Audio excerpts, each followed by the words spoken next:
The Laṅkāvatāra Sūtra, a Zen text, translation and commentary by Red Pine, read by Angus Cargill.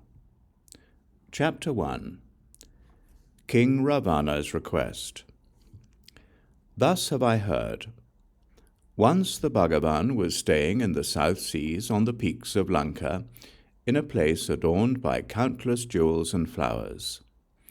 In addition to an assembly of great monks, he was also joined by a host of great bodhisattvas from other Buddha lands. Led by Mahāmati, bodhisattva, Mahasattva, they were masters of every kind of samadhi, spiritual power and psychic ability, and were the recipients of the blessings of countless Buddhas.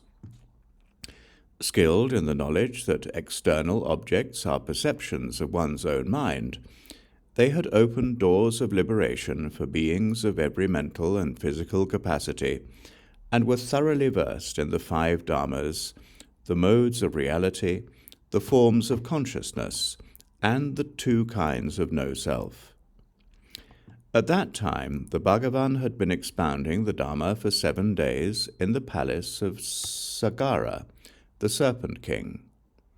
Upon reappearing, he was welcomed by Chakra and Brahma and a host of serpent maidens. Lifting his eyes and beholding Laṅkā's Mount Malaya, he smiled and said, "On Laṅkā's Mount Malaya, the Tathagatas, the Arhats, the fully enlightened ones of the past, have taught the self-realization of Buddha knowledge, which is beyond the comprehension of Shravakas and Pratyeka Buddhas, or the mistaken knowledge of followers of other paths. Today, for the sake of Ravana, ruler of the Yakshas, I too will teach this teaching." By the power of the Tathagata, King Ravana heard these words of the Buddha, and knew that the Bhagavan had reappeared from the Serpent King's palace, accompanied by Chakra and Brahma, and countless serpent maidens. And he saw the thoughts of those in that assembly, stirred by the wind of externality, and rising like so many waves in the oceans of their repository consciousness. Ravana shouted joyfully, "I will go and invite the Bhagavan to Laṅkā for the lasting happiness and welfare of humans and devas." King Ravana then mounted his flower-decked chariot, and with his royal retinue went to see the Buddha. Upon arriving, they all dismounted and walked around the Bhagavan 3 times from left to right. Meanwhile, the king's musicians strummed lutes inlaid with aquamarine, using picks of the bluest sapphire. Then, hanging them at their sides from straps of the costliest cloth, they sang gathas in praise of the Buddha, according to the grama and murchana modes, and in the kaishika melodic style, accompanied by a chorus of flutes. To the Dharma treasury of the self-existent mind, free from defilement or belief in a self, may the Buddha teach us the path to the knowledge found within ourselves. In his body of perfected merit, displaying the transformed and transforming, the joy of self-realization, may the Buddha come to Laṅkā today. Buddhas of the past have appeared on Laṅkā, accompanied by bodhisattvas of countless forms. Pray honor us with the peerless Dharma. Every Yaksha is hoping to hear. Ravana, king of the Yakshas, then sang gathas in the Totaka meter. After 7 nights, the Buddha has risen from the sea where leviathans dwell. From the palace of the Serpent King, Sagara, happily he has come to this shore. And now that the Buddha has risen, I have come with my Apsara queen, with Shuka and Sarana, with Yakshas and learned men. Conveyed before the Buddha by an unseen force, we dismount our flower-decked carts and bow, present our names and offerings, and hope for the Bhagavan's blessing. I am Ravana who comes before you, the 10-headed king of the Yakshas. May the Buddha favor this Laṅkā of mine, and all who dwell in its towns. Buddhas of the past within its cities, upon its jewel-strewn peaks, spoke of what they themselves attained, the realm of self-realization. May the Bhagavan do so as well, together with these sons of victors. The residents of Laṅkā and I would listen to his teaching of the purest Dharma. To the Laṅkāvatāra praised by past Buddhas, to what they themselves attained, the realm of self-realization, unknown among other schools. I recall in previous ages, Buddhas accompanied by the sons of victors recited this sutra out loud. May the Bhagavan do so today. Buddhas in the future and the sons of victors, they too will pity this Yaksha assembly. They too will ascend this jewel-decked summit and teach this profoundest of teachings. The city of Laṅkā is a city of wonders, adorned with every known jewel, surrounded by lovely cool peaks, and shaded by canopies of pearls. The Yakshas present today, Bhagavan, have transcended desire and anger. They have honored Buddhas and looked within, and have urged each other to turn to the Mahayana. Yaksha boys and girls as well thirst to hear the Mahayana. To the city of Laṅkā on Mount Malaya, Bhagavan, come be our teacher. Kumbhakana and his rākṣasas, they also dwell in this city. Devotees of the Mahayana, they too would learn about self-realization. Having honored Buddhas with devotion in the past, they hope to do so again. Out of compassion, please come. Come with these sons of victors to Laṅkā.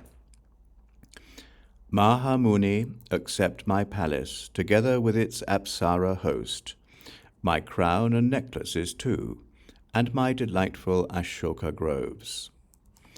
All I possess I give to the Buddha, and to these sons of victors there is nothing I would not give.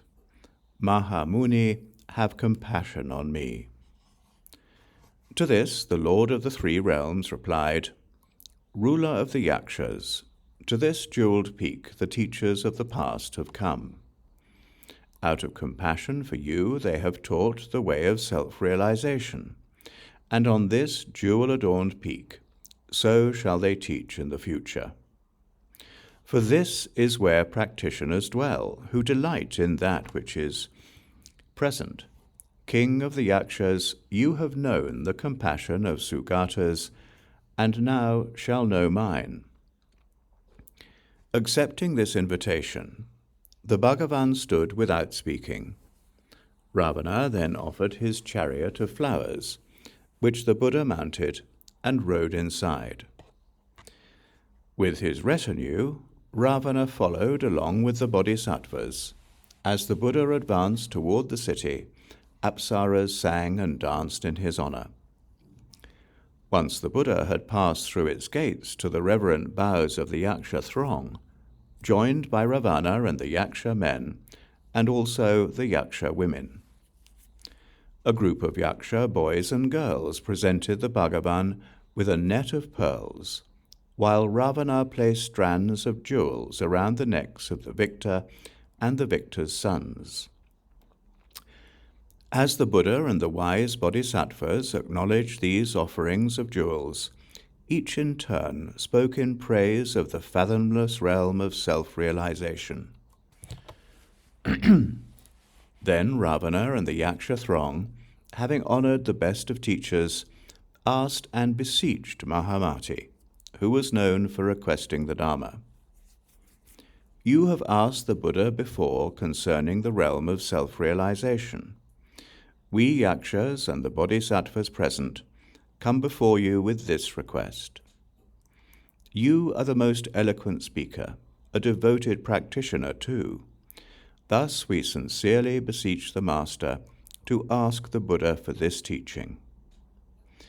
Free from the faults of other paths of Pratyeka Buddhas and Shravakas, the immaculate teaching realized within, the teaching that leads to Buddhahood.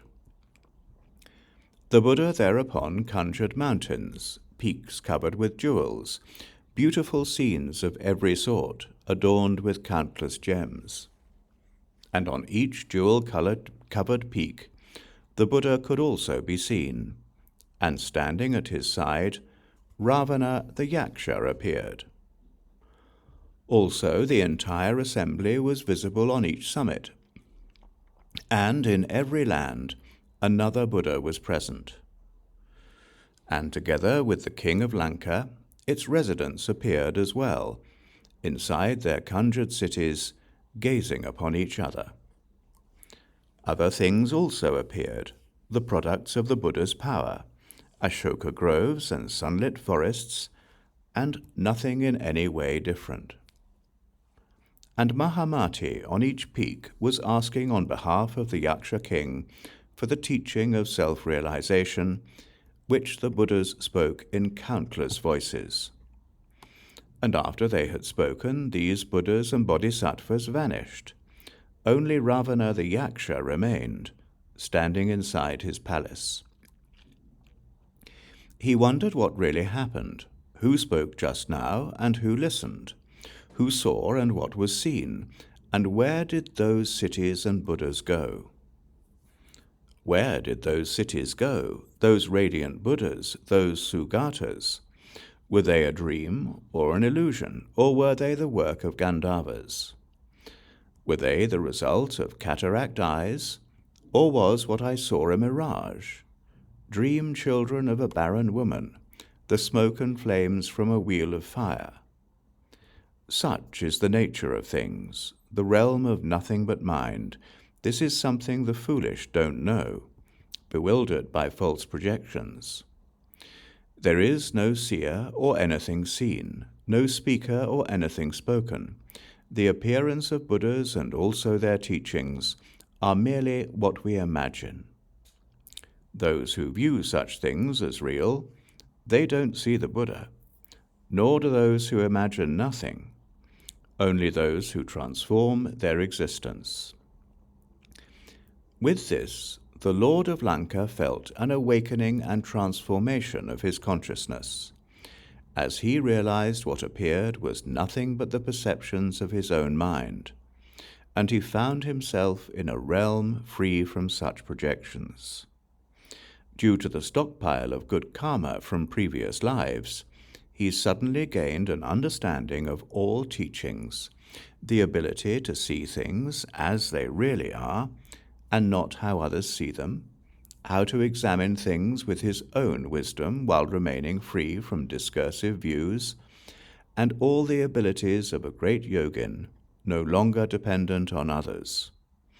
Namely, how to manifest himself in various auspicious forms, how to master all skillful means, how to know the nature and characteristics of the stages of advancement, how to delight in detachment from the self-existence of mind, will, and conceptual consciousness, how to liberate himself from views involving the three continuities, how to refute the arguments of followers of other paths concerning causation, how to understand Buddhahood, self-realization, and the Tathagata Garbha, and how to live with the knowledge of a Buddha.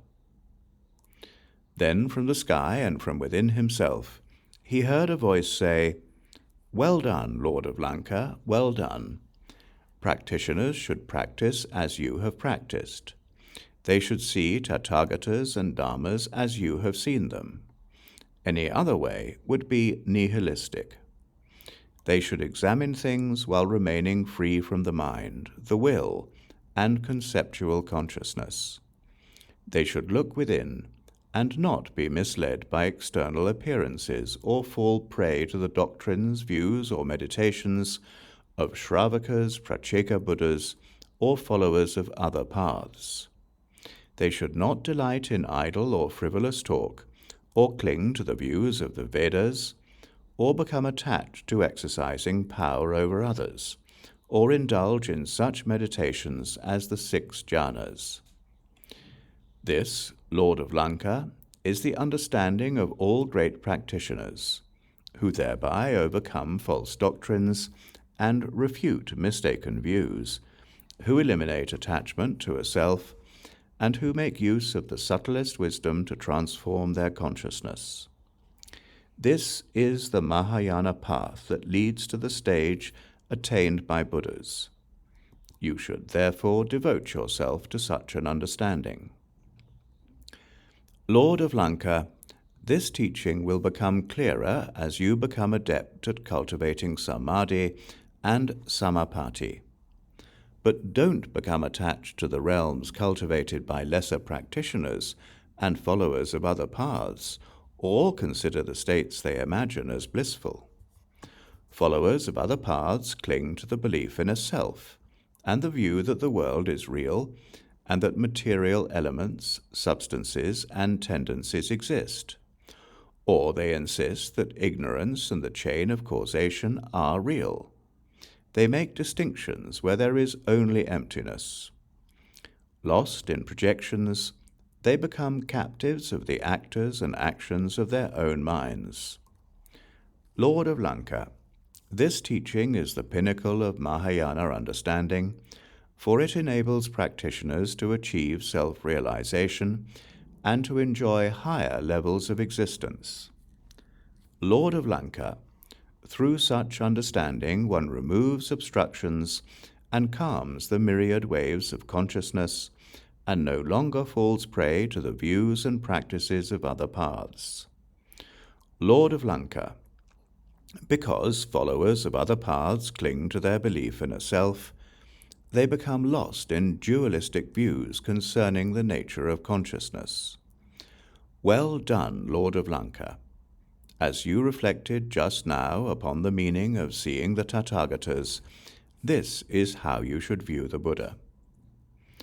Ravana then thought to himself, I wish I could see the Bhagavan again, for the Bhagavan is the master of all those forms of yoga that give rise to an inner realization free from fabricator or fabrication, and beyond the understanding of followers of other paths.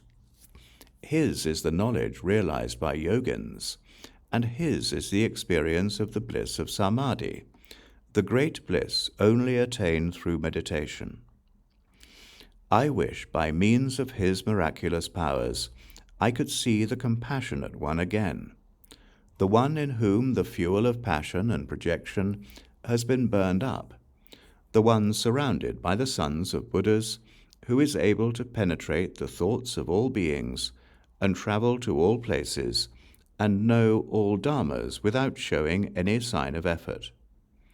I wish I could see him so that I might attain what I have not yet attained, and not relinquish what I have already attained, and might advance to that realm marked by the absence of projection and the great bliss of samadhi where Tathagatas dwell.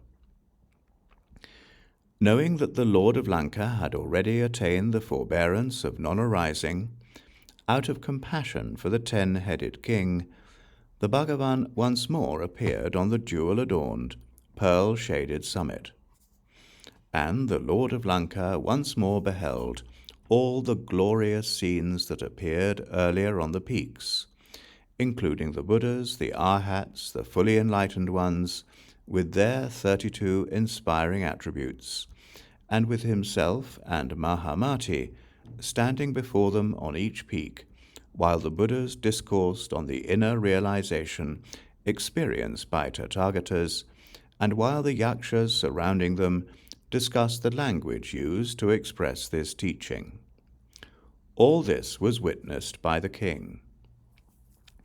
The Bhagavan too saw all those assembled there, but by means of his inner awareness, not his physical eye. Like a yawning lion, he smiled a great smile, and he emitted rays of light from the curl between his brows, from his sides and his waist, from the swastika on his chest, and from every hair and pore, a blazing radiance that resembled a world-destroying conflagration, rainbows in the sky, or the sun at dawn. From afar, Shakra and Brahma and the four guardians beheld the Bhagavan sitting and smiling at the summit of Laṅkā, as if it were Mount Sumeru. Together with the bodhisattvas in the assembly, they all asked themselves, why is the Bhagavan, the master of all dharmas, smiling like this and radiating light from his body? And why is he sitting there without speaking, unmoved by the bliss of samadhi or the self-realization of Buddha knowledge, and gazing like the king of beasts upon Ravana, and concerned with the progress of his practice? Mahāmati Bodhisattva had previously agreed to Ravana's request out of compassion, and knew the thoughts of the bodhisattvas in the assembly. And he knew that because of their delight in verbal instruction, beings in future ages might become confused by their preference for words over meaning, or by their attachment to the practices of lesser paths or other teachings, and they might wonder, since the Tathagata had already transcended the realm of consciousness, why he was smiling such a great smile. In anticipation of their curiosity, Mahāmati asked the Buddha, what is the cause of such a smile? The Buddha replied, excellent Mahāmati, it is excellent that upon considering the true nature of the world and hoping to awaken beings of the past, the present, and the future from mistaken views, you have asked me about this. For a wise man should ask questions, not only for his own benefit, but also for the benefit of others. Mahāmati, Ravana, the Lord of Laṅkā, has asked the Tathagatas, the Arhats, the fully enlightened ones of the past, a twofold question, which he now wishes to ask me. And because this teaching is not something those who follow lesser paths or other teachings can understand, this 10-headed yaksha shall also ask Buddhas in the future. Aware that Ravana wished to question him, the Bhagavan said, Lord of Laṅkā, whatever you would ask now, and I will put an end to your doubts and replace them with joy, and you will be able to see by means of wisdom. Lord of Laṅkā instead of projection. And you will be able to know the practices appropriate for each stage, and the way to attain the truth of self-realization and the bliss of samadhi. And while in samadhi, you will be protected by Buddhas and will avoid the mistakes cultivated by those of lesser paths. And while dwelling in the unshakable stage, the wisdom stage and the Dharma cloud stage of the bodhisattva path, you will penetrate the truth that all dharmas are without self-existence, and you will find yourself seated upon a giant jeweled lotus flower, where you will enter countless samadhis and be instructed by Buddhas. Lord of Laṅkā, as you see yourself seated upon this giant jeweled lotus flower, supported by the power of the Buddhas, you will be surrounded by countless bodhisattvas, also seated on lotus flowers, and all of them will be gazing upon you. This is an indescribable realm, and it is by cultivating the efficacious practices of the various stages of this path that you will be able to see this indescribable realm, and thereby experience the infinite characteristics of the Tathagata stage, which is something that has never been witnessed by followers of lesser paths or other teachings, not even by Brahma, Shakra, or the four guardians. As the Buddha spoke, the Lord of Laṅkā rose to his feet and proceeded to cover the peak with a myriad of flawless jeweled lotuses, while a host of celestial maidens accompanied him, bearing multicolored garlands, flowers of every kind and hue, incense and fragrances of every sort, jeweled banners, flowered umbrellas, and colored flags, and wearing necklaces of varying lengths, jewelled caps and filigreed tiaras, and all sorts of beautiful attire, the splendour and rarity of which had never been known, much less seen. He also conjured a canopy of pearls and countless jewelled banners above the Buddha and the bodhisattvas, and musical instruments surpassing anything that existed among the devas, nagas, yakshas, gandharvas, asuras, kinnaras, mahoragas, humans and non-humans in the realm of desire, as well as instruments from Buddha lands throughout the 10 directions. After he had done all this, King Ravana suddenly rose in the air to a height equal to more than 7 palm trees. And as he stood there in space, all kinds of musical instruments, flowers, perfumes, and garments rained down and filled the sky, which he then used as offerings to the Buddha and the bodhisattvas. And once he had presented his offerings, he descended from the sky and seated himself upon an adjacent jewel-covered peak that was also adorned with giant jewelled lotuses as bright as the sun or lightning. Once the Buddha saw that Ravana was seated, he smiled and waited for him to present his twofold question. King Ravana then asked, "Bhagavan, I have asked the Tathagatas, the Arhats, the fully enlightened ones in the past about the 2 kinds of dharmas, and they have answered. I am now asking again in hopes that the Bhagavan might explain the meaning of their words. Bhagavan, I have been instructed in the 2 kinds of dharmas by apparition Buddhas, but not by the primordial Buddhas. The primordial Buddhas cultivate the bliss of samadhi and do not speak about realms imagined by the mind.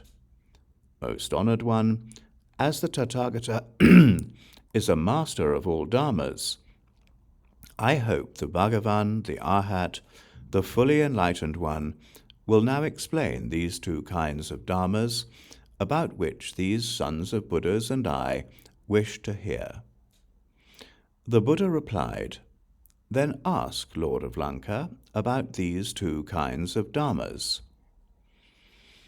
The king of the Yakshas then rearranged the jewel crown and necklaces and other ornaments that graced his body and said, "The Tathagata has said that dharmas should be abandoned, and non-dharmas even more so. Bhagavan, what do you mean when you say we should abandon these 2 kinds of dharmas? Bhagavan, what constitutes a dharma, and what constitutes a non-dharma?